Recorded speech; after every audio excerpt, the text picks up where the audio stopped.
اگر امریکہ اور اس کے اتحادی اسرائیل کی مدد کو آتے ہیں تو ہم اس قدر طاقتور وسائل رکھتے ہیں کہ طویل جنگ میں بھی ان کا مقابلہ کر کے یقینی شکست سے دوچار کر سکتے ہیں۔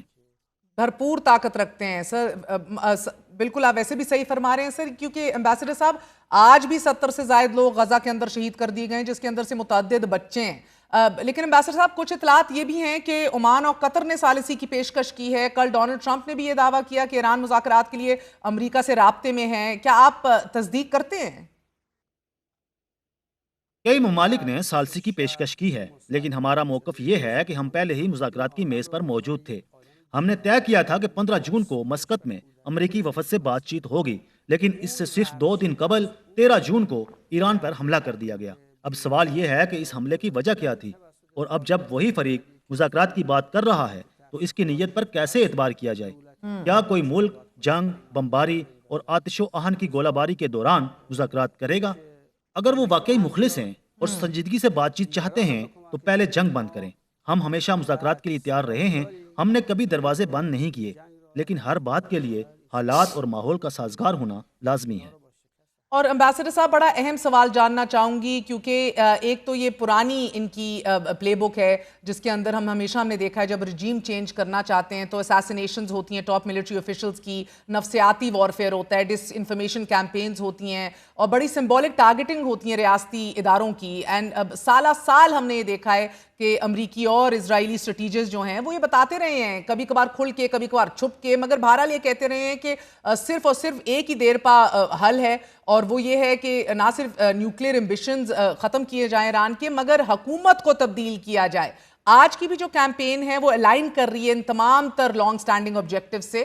تو میں یہ جاننا چاہ رہی ہوں کہ کیا آپ لوگوں کو خدشہ ہے اس حوالے سے، کوئی سائیکولوجیکل، پولیٹیکل اور جو سوشل پریشرز اب ڈالے جا رہے ہیں، ایران کے اندر سے کوئی انٹرنل اپرائزنگ جو ہے وہ سر اٹھانے لگے؟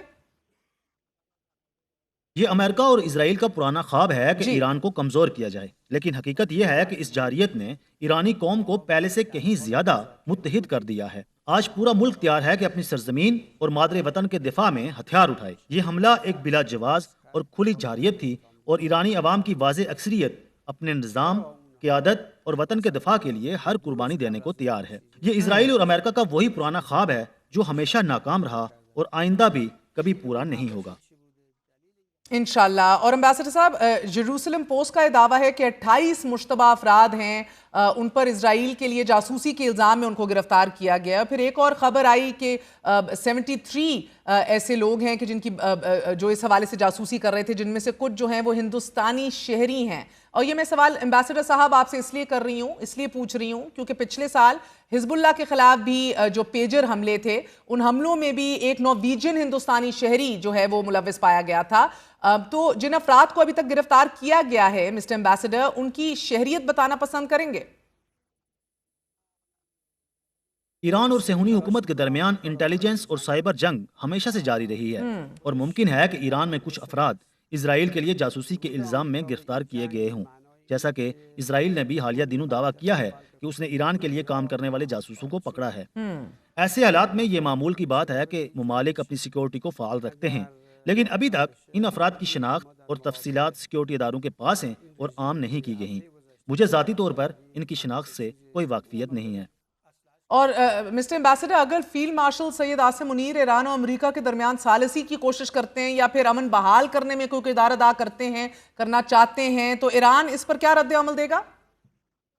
اسلامی جمہوریہ ایران ہمیشہ سے مذاکرات کا حامی رہا ہے۔ ہمارا مطالبہ واضح ہے کہ جو فریق حملہ آور ہے وہ اپنی جارحیت بند کرے۔ ہم مذاکرات سے کبھی فرار اختیار نہیں کرتے، لیکن صہیونی حکومت سے کسی بھی قسم کا کوئی مکالمہ نہیں ہو سکتا، کیونکہ ہم اس جعلی، قابض اور بچوں کے قاتل نظام کو کسی صورت تسلیم نہیں کرتے۔ ہمارا موقف یہ ہے کہ اسے اس خطے سے مکمل طور پر ختم ہونا چاہیے۔ جہاں تک امریکہ کا تعلق ہے، اگرچہ اس کی پالیسیاں ہم سے مختلف، ظالمانہ اور توسیع پسندانہ ہیں، لیکن بہرحال وہ ایک ملک ہے جسے ہم بین الاقوامی طور پر تسلیم کرتے ہیں، اگرچہ ہمارے اس سے سفارتی تعلقات نہیں ہیں۔ ماضی میں ہم نے امریکہ سے بات چیت کی ہے، اگرچہ بالواسطہ، اور اگر حالات سازگار ہوں تو ہم آئندہ بھی بات چیت کے لیے تیار ہیں۔